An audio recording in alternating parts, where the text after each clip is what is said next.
সেই জায়গার মধ্যে থেকে আইসা আপনি দেখেন জনাব তারেক রহমানের ঘটনাটা কি। তারেক রহমান কিন্তু পুরা মামলাটা দেখতেছেন হচ্ছে লন্ডন থেকে বসা। কেন তিনি আইসা আদালতে এগুলি বলতে পারেন না? তিনি তো সবকিছুর মধ্যে ষড়যন্ত্র খুঁজে পাইতেছেন মনে হয়, নাহলে আদালতে হাজির থাকেন না কেন? তার দেশে আসতে সমস্যাটা কি? দুই দলের এই কারাকারি মারামারি চোটে সত্যি ঘটনাটা কি হয়েছিল, কারা এটা ঘটিয়েছিল, এই স্বার্থ কাদের ছিল, এই সব কিছু কি চিরদিনের জন্য অজানা থেকে গেল না? আর কিন্তু আপনারা এটি শুনবেন 9 ডিসেম্বর সোমবার রাত 9টায়। অবশ্য বাংলাদেশে গত কয়েকদিনের ঘটনার ঘনঘটায় ছন্দের কোনো বালাই নাই। এলোপাথারি বেমক্কা আক্রমণে মক্কা থেকে কাশী পর্যন্ত দর্শন হয়ে যাচ্ছে। আগরতলায় পতাকা পোড়ানোর ধোঁয়ায় কাশতে কাশতে লাল নীল সরিষা ফুল দেখার সময় শিখতেছি তিল থেকে তাল গাছ বানানোর রেসিপি। এক চিমটি হিংসা, এক মুঠো জাতীয়তাবাদ আর এক সের ঘোলা পানির মধ্যে ঘুটা, তারপর সেই পানিতে যত খুশি মাছ ধরো, ইলিশ তো আছে, আরও কত বাঘ ভাল্লুক যে তিস্তা টিপাই মুখে ভেসে যাচ্ছে আর ফারাক্কায় আটকাচ্ছে, তার হিসাব কে রাখে? হিসাবের কথা বলে রাখি, 1 ডিসেম্বর আনুষ্ঠানিকভাবে শ্বেতপত্র তুলে দেওয়া হয়েছে ডক্টর ইউনূসের হাতে। আপার আমলে 28 লাখ কোটি টাকা পাচার করা হয়েছে। এত টাকা দেখতে কেমন হইতে পারে কল্পনাতেও আসে না। 28-এর পাশে কয়টা শূন্য বসলে 28 লাখ কোটি হয়, ভাবতে গেলে গোল্লার গোলক ধাঁধায় গোল গোল ঘুরতে থাকে। ফেসবুকে তাশরিক হাসানকে কোট করে বলছি, বেশি না, মাত্র 92টা পদ্মা সেতুর টাকা বিদেশে পাচার করেছে হাসিনা। তার জবাবে মোহাম্মদ বাহার সাহেব বলেছেন আরো মজার কথা, ভাই আপনার হিসেবেও ভুল আছে। আপনি একটা সেতুর যে দাম হিসেব করছেন সেটা হাসিনার ব্যয়কৃত সেতুর টাকার হিসেব। সেতুতে দুর্নীতি না হলে সেখানে আরো 20,000 কোটি টাকা কম খরচ হতো। অবস্থাটা বোঝেন তাইলে? কদম ফুলের মতো গোলের মধ্যে গোলের মধ্যে গোলের মধ্যে গোল। এদিকে উইন্টার ইজ কামিং বলতে বলতে ডিসেম্বর দরজায় এসে দাঁড়ানোর সাথে সাথেই আপাকামীদের হৃদ মাঝারে আপাময় চেতনার বাতাস ফাল দিয়ে উঠছে। তারা বেদনার বালুচরে খেলাঘর বাঁধতেছে কখন আপা চুপ করে এসে টুপ করে ঢুকে পড়বেন। শেখ হাসিনার আমলে 16 বছর ধরে যারা একের পর এক গুম, খুন, চুরি, সন্ত্রাস, সংখ্যালঘু নিধন, এর সময় মহা সুখে নাকে তেল দিয়ে ঘুমাইয়েছেন, তারাই এতদিন পরে ঘুম ভেঙে উঠে বসে চোখ কচলাইতে কচলাইতে পান থেকে চুন খসার হিসেব নিচ্ছেন। কিছু হইলেই চোখের পানি নাকের পানি এক করতে করতে ফেসবুকে স্ট্যাটাস দিচ্ছেন, আগে কি সুন্দর দিন কাটাতাম, যেন আপা না শায়েস্তা খান। তো ইউনূস সরকার আসার পরে এই হাউকাও লাগার একটা কারণ হইল, বহু বছর ধরে ধুলায় ধূসর হওয়া কার্পেট, জাজিম সব রোদের মধ্যে টেনে নিয়ে এসে ধোলাই করা হচ্ছে। এতে এতদিনের অদৃশ্য ধুলা দৃশ্যমান হয়ে আকাশ বাতাস অন্ধকার করে ফেলছে, আর কার্পেটের তলার থেকে কিলবিল করতে করতে পোকামাকড় সব ছত্রখান। হিংসাত্মক সংস্কৃতির কথা বলেছেন। আমরা যুগে যুগে বাংলাদেশে আসলে কি দেখছি? বিএনপি হোক, আওয়ামী লীগ হোক, তারা তো ক্ষমতায় যায়, দায়িত্বে যায় না। গদিতে একবার গিয়ে বসতে পারলেই হলো, তারপর তাদের আর পায়কে কিছুতেই কিছু আর তাদের যায় আসে না। যার ইচ্ছা ধরো, যার ইচ্ছা মারো। পুলিশ প্রশাসন, বিচার বিভাগ কখনো আপা কখনো ম্যাডামের জন্য গান গায়, ন্যায় অন্যায় জানিনে জানিনে জানিনে শুধু তোমারে জানি। এখন দেখেন 2004 সালের গ্রেনেড হামলার রায় বের হলো কয়েকদিন আগে।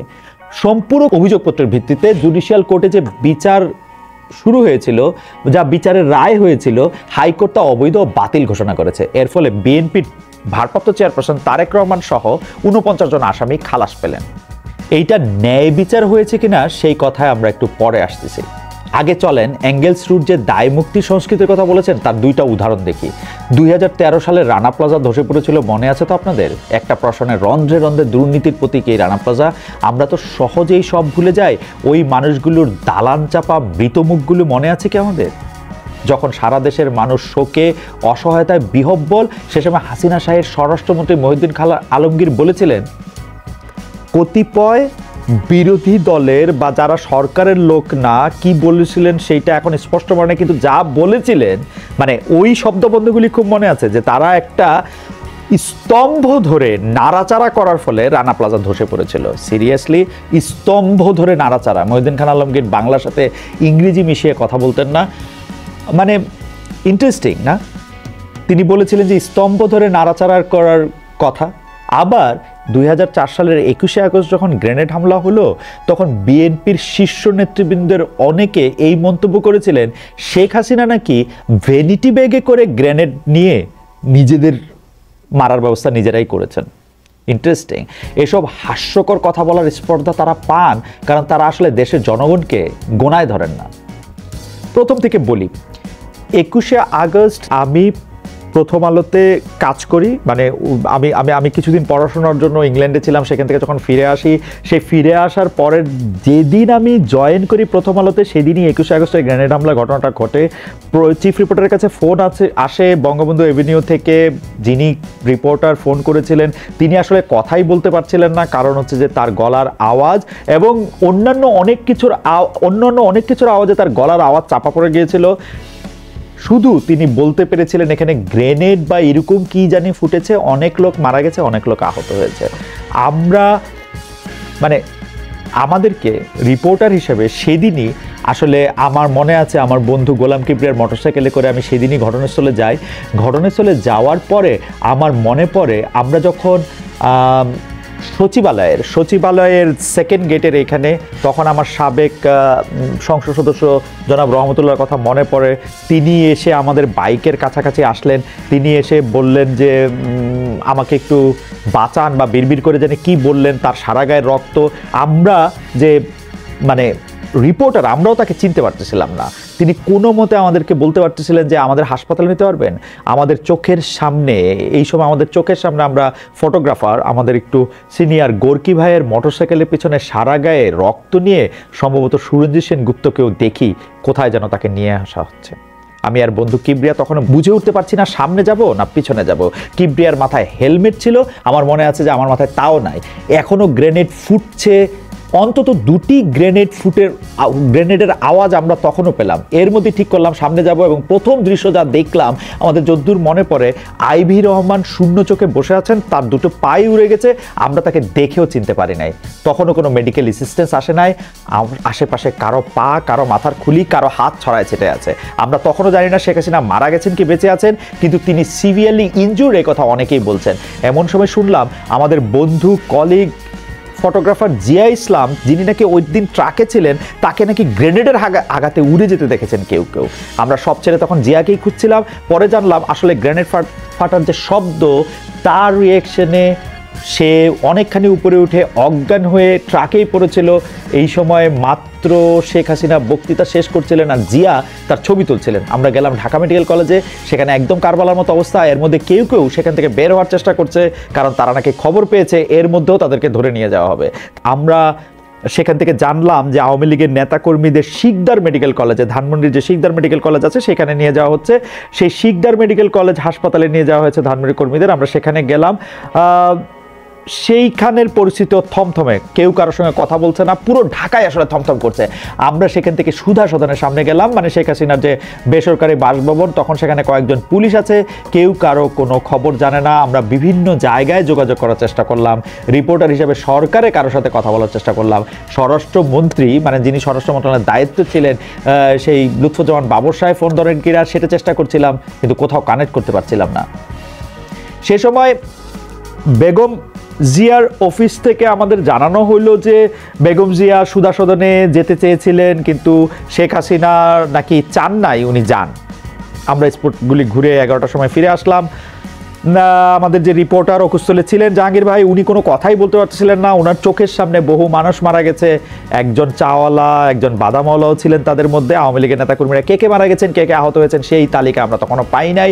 আমরা রিপোর্ট লিখলাম এবং পরদিন আবারও অ্যাডভান্স রিপোর্টিং করার জন্য বঙ্গবন্ধু এভিনিউতে গেলাম। বঙ্গবন্ধু এভিনিউতে যেখানে আসলে 21শে আগস্টে গ্রেনেড হামলাটা ঘটেছিল, সেখানে সকাল 8টা থেকে 8:30টার দিকে আমি পৌঁছালাম। ওখানে তখন কয়েকজন পুলিশ ছাড়া আমি আর কাউকে দেখি নাই। শত শত জুতো পড়েছিল, 3টা পুলিশ, তাদের মুখে কোনো কথা নাই, আগের দিনের কিছুই সরা নাই, হাজার হাজার জুতা, ভাঙা চশমা, রক্তের রেসিডিউ, মানুষের মগজন মনে হয় আমরা কিছুটা একাকার হয়ে দেখলাম। সহকর্মী টিপু সুলতান এর মধ্যে এক রিপোর্ট করলেন যে গ্রেনেড এখানে ব্যবহার করা হয়েছে তার নাম আরজেস গ্রেনেড। এটা বাংলাদেশের সামরিক বাহিনী ব্যবহার করে না, পাকিস্তান আর্মি ব্যবহার করে, আর গ্রেনেডটা আসে চীন থেকে। এরকম কিছু তথ্য সম্বলিত কয়েকটি রিপোর্ট সে সময় ছাপা হলো। এই রিপোর্টের ভিত্তিতে নিরাপত্তা বিশেষজ্ঞরা জানালেন যে বাংলাদেশে গ্রেনেডের কথা কেউ শোনে নাই, এমনকি মানে গ্রেনেডের কথাই কেউ শোনে নাই, মানে আরজেস গ্রেনেড দূরে থাক, এমনকি আন্ডারগ্রাউন্ড মার্কেটে যে অস্ত্রশস্ত্রের যে বাজার আছে না, সেইখানেও আসলে গ্রেনেডের কোনো বেচা কেনা নাই। এর আগে গ্রেনেড কোথাও ব্যবহৃত হয়েছে কিনা সেইটাও জানে না, কারণ গ্রেনেড ছুটতে গ্রেনেড একটা বিশেষ ধরনের আগ্নেয়াস্ত্র যেটা ছোড়ার জন্য বিশেষ ট্রেনিং লাগে, সেরকম প্রশিক্ষণ বাংলাদেশের সামরিক বাহিনী ছাড়া আর কারো নাই। এই সময় প্রথম আলোতে ডক্টর আসিফ নজরুল, ফরহাদ মজহার, মশিউল আলম, রামেন্দ্র মজুমদার অনেকে এই সম্পর্কে লিখলেন। সে সময় প্রথম আলোর নিয়মিত কলাম লেখক আসিফ নজরুল, আজকে যিনি বাংলাদেশের উপদেষ্টা, আসিফ নজরুল এমনও মনে করেছিলেন যে সে সময় প্রশাসনের কেউ এই ঘটনার সাথে জড়িত থাকাই স্বাভাবিক। আওয়ামী লীগ থেকে দাবি থাকা সত্ত্বেও বিদেশের কোনো নিরপেক্ষ কমিটিকে এই ঘটনা তদন্ত করাতে দেয়া হয় নাই। বিএনপি যেহেতু সে সময় সরকারে ছিল, বিরোধী দল সহ দেশের সমস্ত নাগরিকের নিরাপত্তা রক্ষা করা ছিল তাদের দায়িত্ব, কিন্তু তারা পালন করে নাই সেই দায়িত্ব। যেটি আগে বলছিলাম যে বিএনপি কিন্তু বিষয়টি চাপা দেওয়ার জন্য, সে সময়কার বিএনপি সরকার, আমি তাদেরকেই দোষ দিব যে তারা বিষয়টি চাপা দেওয়ার জন্য নানা রকম প্রক্রিয়া করেছেন। তারা জজ মিয়া বলে একজনকে হাজির করেছেন, সেই জজ মিয়াকে নিয়ে আষাঢ়ে গল্প এবং তাকে নিয়ে অনেক কার্টুন কমিক ছাপা হয়েছে। তার ভ্যানিটি ব্যাগে করে শেখ হাসিনাটি নিয়ে এসেছিলেন, গ্রেনেড মেরেছেন, সেটিও তারা এরকম করে বলেছেন। কিন্তু আমরা এটি ধরে নিতে পারি যে আসলে প্রফেসর আসিফ নজরুলের সাথে আমি একমত। উনি সে সময় যেটা কলামে লিখেছিলেন যে এইটা আসলে চাপা দেওয়ার ক্ষেত্রে এটাকে একটা ধামা চাপা দেওয়ার কিছু একটা লক্ষ্য আসলে বিএনপির ছিল। কিন্তু পরে আসি আমরা, শেখ হাসিনা সরকার যখন এই তদন্ত হাতে নিল, তাদের লক্ষ্য কিন্তু এটা ছিল না যে তারা সত্যিটা জানবে যে ওই দিন আসলে কি হয়েছিল, বরং তাদের যেন উদ্দেশ্য ছিল কোনো না কোনোভাবে তারেক রহমানকে অভিযুক্ত করা। ফৌজদারি মামলায় কাউকে অভিযুক্ত করতে হইলে, তাকে দোষী বলতে হইলে, তার অপরাধে তার সম্পৃক্ততা সম্পর্কে 100% নিশ্চিত হইতে হয়, যেটাকে বলে হচ্ছে বিয়ন্ড রিজনেবল ডাউট। এখন দেখেন এটার মধ্যে বিয়ন্ড রিজনেবল ডাউট ছিল কি ছিল না। ঘটনা হচ্ছে যে এই মামলার তদন্তের ভার যে তদন্তকারী কর্মকর্তাকে দেয়া হয়েছিল, সেই তদন্ত কর্মকর্তাকে তারেক রহমানের নামটা সম্পূরক চার্জশিটে অন্তর্ভুক্ত করার জন্য 4 জন তদন্তকারী কর্মকর্তা বদলাতে হয়েছে।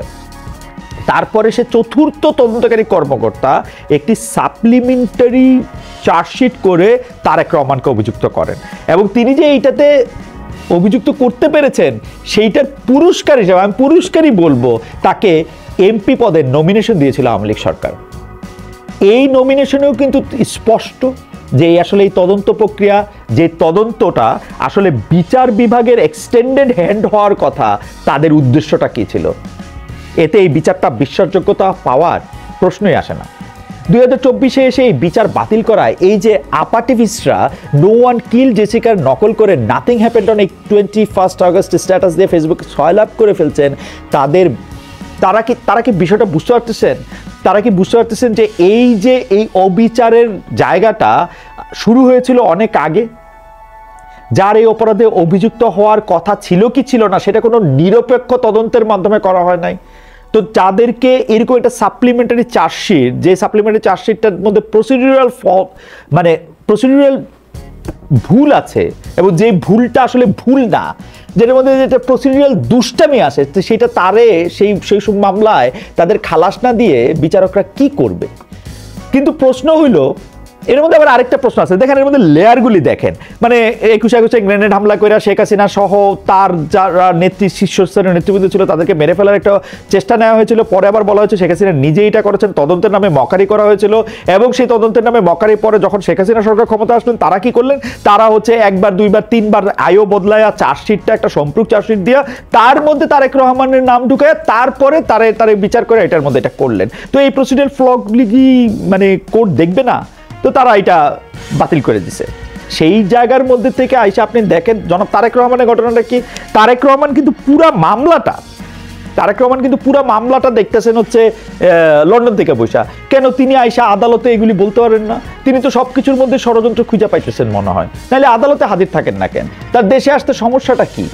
2 দলের এই কারাকারি মারামারির চোটে সত্যি ঘটনাটা কি হয়েছিল, কারা এটা ঘটিয়েছিল, এই স্বার্থ কাদের ছিল, এই সব কিছু কি চিরদিনের জন্য অজানা থেকে গেল না? এই প্রশ্ন এবং আরও অনেক প্রশ্ন আশা করি আগামী পর্বে বলবো। ততদিন ভালো থাকেন, এক অন্যের পাশে থাকেন। কবির সুমনের একটা গানের লাইন দিয়ে শেষ করি, এ মানচিত্র জ্বলছে জ্বলুক, এই দাবানল পোড়াক চোখ, আমার কাছে দেশ মানে এক লোকের পাশে অন্য লোক। ধন্যবাদ।